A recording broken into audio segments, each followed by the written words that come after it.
ingon sa transfer, kanana ko'y nakatunan ng mga information, na skills, and knowledge. And then ingon na siya ma-apply sa another situation. And when we talk about learning, it is a process of acquiring knowledge, skills, and behaviors through experience, study, or instruction. So, ang learning kay process pa siya. Unang panalo. Ang transfer, na tayo nakatunan, and we will be able to apply it to another situation, while ang learning, ato pa siyang katulog. So now, transfer of learning happens when learning in one context or with one set of material affects performance in another context or with other related material.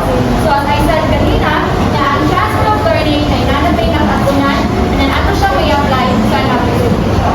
So for example, in a classroom setting, sa classroom, natay math subject, right?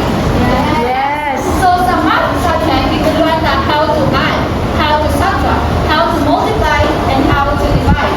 So, kanang the lesson, dapat na-apply na nato siya sa personal or sa real life situation. Like for example, kung wala ka pagkakalo, saan mo buhato? Palit. Kung palit ka, na natin ipapalit ka mga materials, di ba dapat ito i-add para makailaw ka bilang kung mayroon? So, dapat, mo na siyang transfer of learning. Nakakatulong daw sa pag-add, and then na-apply na ito siya sa new situation. So, now, I have a question. If you want to answer, then please raise your hand. Can you recall a time when you applied something you learned to a new context? Or kanang ma-recall ba ninyo yung mga experiences sa una na kanang nakatunan ninyo sa una na i-apply ni hapon ninyo karon or i-apply pa ninyo sa maabot ng mga experiences? So, anyone? Yes, Ms. Dinalo?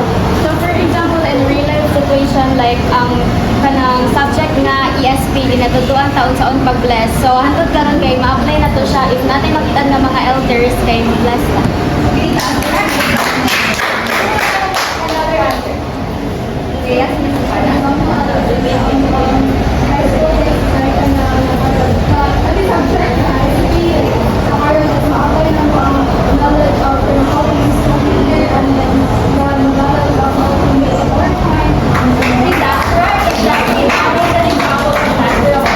So another example, sa home economics, di ba gituluan taon sa pagtahi? So, kada siya, ma-apply na transfer of learning if ang kanang ato nakatunan sa eskwelahan mo sa pagtahi, ato siya may apply sa balay. Like, kanang mga business nato na sige na, kita rin mo tahi. So, that is transfer of learning. So, to discuss further, there are types of transfer, and it will be discussed by Ms. Dinalo. So, good morning, everyone. Good morning. So now, I'm going to teach you some types of transfer. As you can see here, there are 4 types of transfer.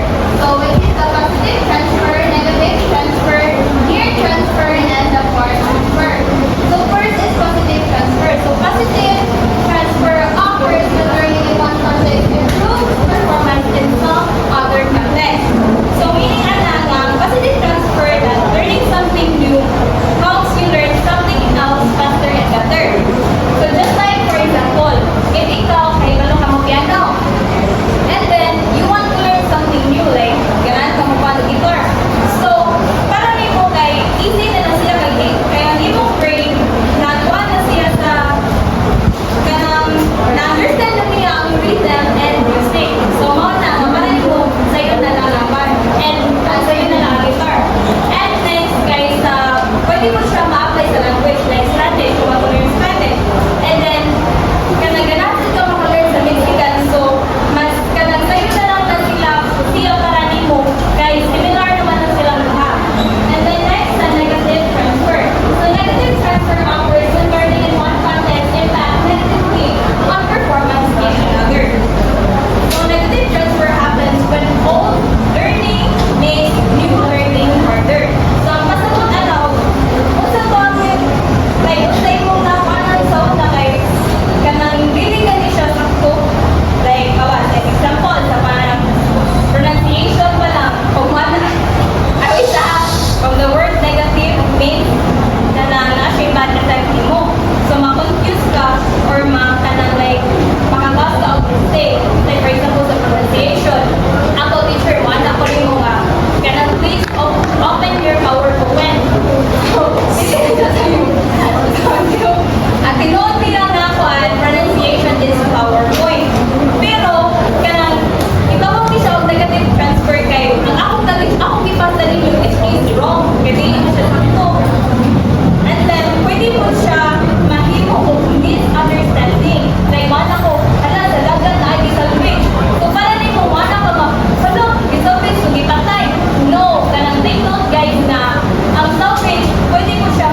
foundational, physical, and the effective based strategies based on the principles.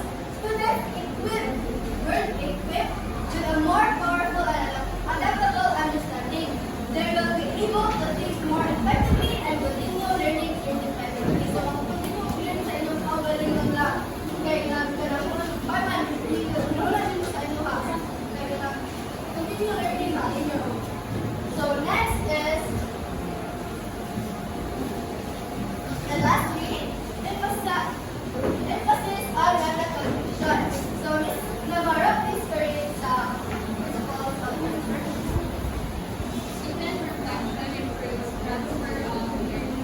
Okay, so reflection involves students actively thinking about what they have learned, how they learned it, and how it connects to other knowledge and potential future of application. So, if you reflect na sa ako ang mga nahibawaan, asa mo nila ko siya pwede ma-apply?